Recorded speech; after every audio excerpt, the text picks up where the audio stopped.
Hello, today I will be walking us through the corrective exercise continuum on the lumbopelvic hip complex. Before I can decide on what can be corrected or improved on a client, I must conduct a static posture analysis. After conducting a static posture analysis, I found a right foot flare that could be possibly caused by a tight gastrocnemius or a tight tensor fasciae latae on the right leg. Going into an overhead squat analysis, a right asymmetrical shift was found that is most commonly caused by tight adductors on the side of the shift and possibly a weak gluteus medius on the side of the shift as well. When I combined the results of the overhead squat with the foot flare from the static posture analysis, I decided to use these findings to focus on correcting the weight shift by relieving stress and tightness in the overactive muscles and strengthening the underactive one. With an asymmetrical weight shift, it is most common to focus on relieving tightness in the adductors on the side of the shift, but the commonly overlooked muscles for this are the tensor fasciae latae and the gluteus medius. To begin the corrective exercise continuum, I will start with inhibiting the TFL with self-myofascial release to relieve the tightness in this muscle. Since the shift is to the right, we will be inhibiting the TFL on the left side. The TFL muscle is on the anterior aspect of the hips, so when conducting self-myofascial release with a foam roller, the client must be supporting their weight while keeping their hips forward and focusing on finding trigger points to be able to relieve.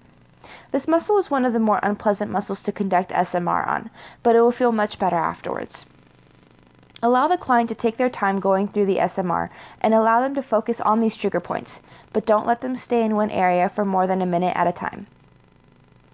The purpose of inhibiting the TFL is to relieve tightness in the muscle, so naturally, strengthening or lengthening would also be a part of relieving tightness. This stretch is not commonly seen since the muscle is overlooked so often.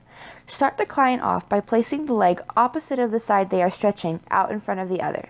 Since we are stretching the left side, the client will start with her right foot forward. Slightly bend the knees and begin to twist the left shoulder back while raising the left arm up and back as well. If the stretch is done properly, the client will feel the stretch on the anterior aspect of the hips. Hold this position for about 30 seconds to 1 minute at a time. Now that the tight muscle has been inhibited and lengthened, it is time to activate the underactive muscle, the gluteus medius. The activation technique focuses on strengthening the one specific muscle without including any other surrounding muscles. This exercise is a simple legged side kick. Normally this exercise can be done on a machine, but due to limited equipment, it is demonstrated with the resistance band. The band will be wrapped around the client's right ankle, with me holding the resistance band from the left side. The client will start with their toes pointed in, and as she begins to kick her leg out, she will turn her toes out as well. Once she has reached her peak leg abduction, she will return her leg back to the starting point. She will do this 10 times, rest for 1 minute, and repeat the set 2 more times.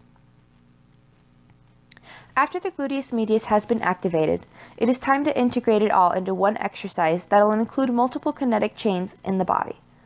For work with the lumbopelvic hip complex, the ball wall squat with an overhead press is the ideal integration technique.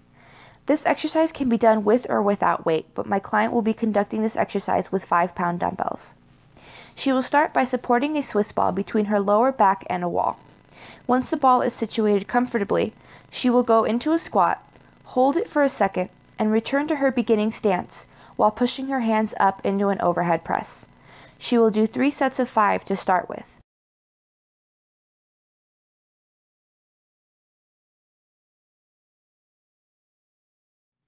As the client progresses, each stage of the corrective exercise continuum can be done faster and with more resistance and weight added.